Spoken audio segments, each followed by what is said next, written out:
Hello there everyone, it is MITSO here and welcome back to another video on my channel. Today we will analyze the power of the one-touch passing.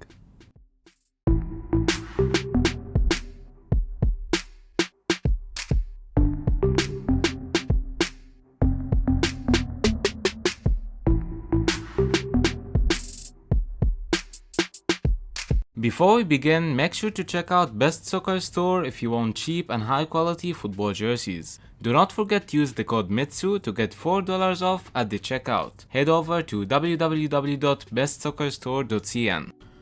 So basically, the one-touch passing concept is very simple. Just a player passing the ball using his first touch.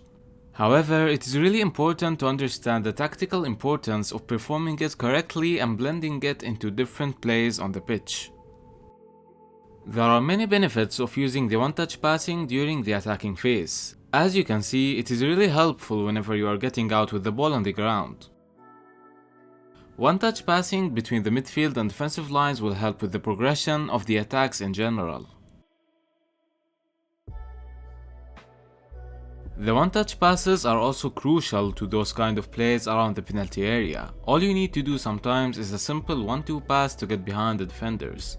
So this process should be performed as quickly as possible. Here again, one-touch pass from the striker, performing the station role by playing this pass into the space after pulling the center back out to mark him. As you can see, as the defender was pulled out, Sane was able to get the advantage from this space. The good thing about this is the fact that it can be applied anywhere on the pitch and will give you the same results. It will always help progress the attack faster. Another useful way of using the one-touch concept is applying it during the counterattacks. There are various types of counterattacks that can be applied, but most of them involve some sort of short passes during any phase. The reason behind this is the fact that one-touch passes provide the best option when you are looking for quick transitions. Compared to long balls, one-touch passes are way more accurate, so the managers tend to favor it. I have created a full video explaining this topic and showed some examples about the different types of counterattacks as well, so you will find the link to that video in the description if you are interested. It is really important to practice this concept as you will find yourself in such link-up plays opportunities. The only way to keep possession under such pressure or whenever you are heavily marked is to play the one-touch pass. Obviously, you need to scan the pitch continuously to be able to perform these. You must have an idea of where your teammates are positioned to deliver these passes once you receive the ball.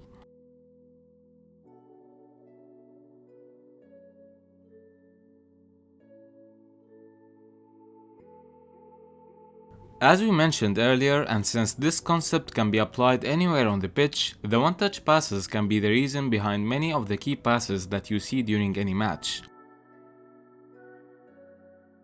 The idea here is playing the ball quickly such that the defenders wouldn't have enough time to react, read the situation, or even block the passing lanes. It also gives the advantage for both the passer and the receiver, as the passer wouldn't be affected if they are being pressed by an opponent, while the receiver will take the advantage mainly from the blindside runs, as the defenders are looking towards the passer.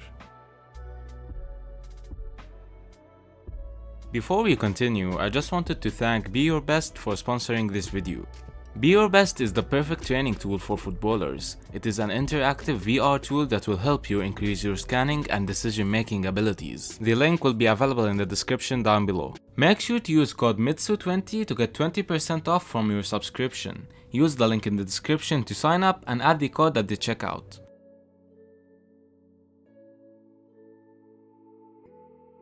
You may notice that a lot of players go for the one-touch passes whenever they find themselves in the central defensive position.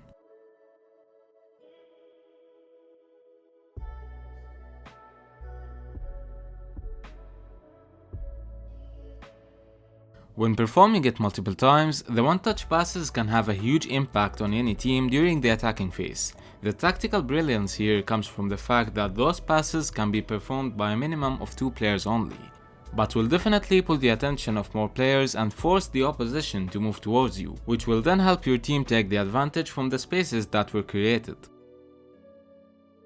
Although this concept may look easy, it requires a lot of training to be able to apply it on the pitch. The more chemistry the players have, the better performance your team will get in general. However, this concept requires your players to have a feeling of where they are positioned even if they didn't have enough time to scan the pitch and check their positions. This concept can also be applied while getting out with the ball under pressure. Although it may be risky sometimes, the more practice you put into it, the better results you get. Another reason behind the fact that we see this idea being duplicated by many teams is because it doesn't require any special types of players or specific formations. In fact, most of the times the managers do not even ask the players to apply this concept. The players apply it themselves whenever they find the opportunity to do so, since they have already trained on it several times. You can train on this concept individually as well. You can try to have 2 to 4 walls or hard objects around you and try to pass the ball towards different angles as it is coming towards you. This can be a source of extra training or practice for yourself. Now, from this clip we can see what happens if the link was not made and if the one-touch pass was not played. As you can see, Neymar here is running towards the space as the defender was pulled outside to mark the ball owner. However, Draxler here was not sure of Neymar's position or did not scan the pitch enough before receiving the ball, or was scared he loses the possession while trying to deliver this one-touch pass. So he goes for the backwards pass here. Although this was a valid option to progress the attack forward, so this counts as negative possession or negative passing. As Paredes was a bit backwards, he was able to view the situation correctly, so he noticed the space that Neymar is moving towards. So in order to try and fix what just happened, he tried to quickly pass the ball to Neymar from his position. But since this pass was way harder than the pass that Draxler should have played, PSG lost possession and lost this attacking opportunity. So that was it guys, I hope you have enjoyed this video. This topic was actually requested by a lot of you guys, so if you have any other topics that you want me to discuss, let me know in the comments down below. Thanks for watching and I'll see you guys in the next one.